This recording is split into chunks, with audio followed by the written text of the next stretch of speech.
नमस्कार, पुन्हा एकदा आपले सर्वांचे स्वागत आहे। पेन्शन असला आनंदाची बातमी। कुटुंब निवृत्ती वेतन, मृत्यू उपदान, सेवानिवृत्ती उपदान म्हणून 10 लाख मिळणार, तर शासन निर्णय निर्गमित। कुटुंब निवृत्ती वेतन, मृत्यू उपदान, रुग्णता सेवानिवृत्ती उपदान अनुदेय करण्याच्या अनुषंगाने कार्यपद्धतीबाबत 12 ऑगस्ट रोजी एक अत्यंत महत्त्वपूर्ण शासन निर्णय निर्गमित करण्यात आलेला आहे। चला तर पाहूया याविषयी सविस्तर अपडेट। त्यापूर्वी आपणास विनंती आहे, चॅनलला अजूनही सबस्क्राईब केलेलं नसेल तर चॅनलला सबस्क्राईब करा, जेणेकरून नवनवीन अपडेट लवकरात लवकर तुमच्यापर्यंत पोहोचेल।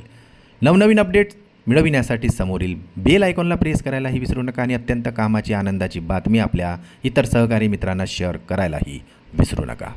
शासनाने निर्गमित केलेल्या सदर निर्णयानुसार असे नमूद करण्यात आलेले आहे की कर्मचाऱ्यांच्या बाबतीत परिभाषिक अंशदान निवृत्ती वेतन योजना राष्ट्रीय निवृत्ती वेतन प्रणाली अंतर्गत असणाऱ्या कर्मचाऱ्यांच्या मृत्यूपश्चात त्यांच्या कुटुंबाने नमुना 3 नुसार महाराष्ट्र नागरी सेवा 1982 प्रमाणे कुटुंब निवृत्ती वेतनाचा लाभ मिळण्याबाबतच्या विकल्पाची निवड केली असल्यास कुटुंब निवृत्ती वेतन व मृत्यू उपदान अनुदेय करण्यासाठी कार्यवाही करण्याचे निर्देश शासन निर्णयामार्फत देण्यात आलेले आहेत।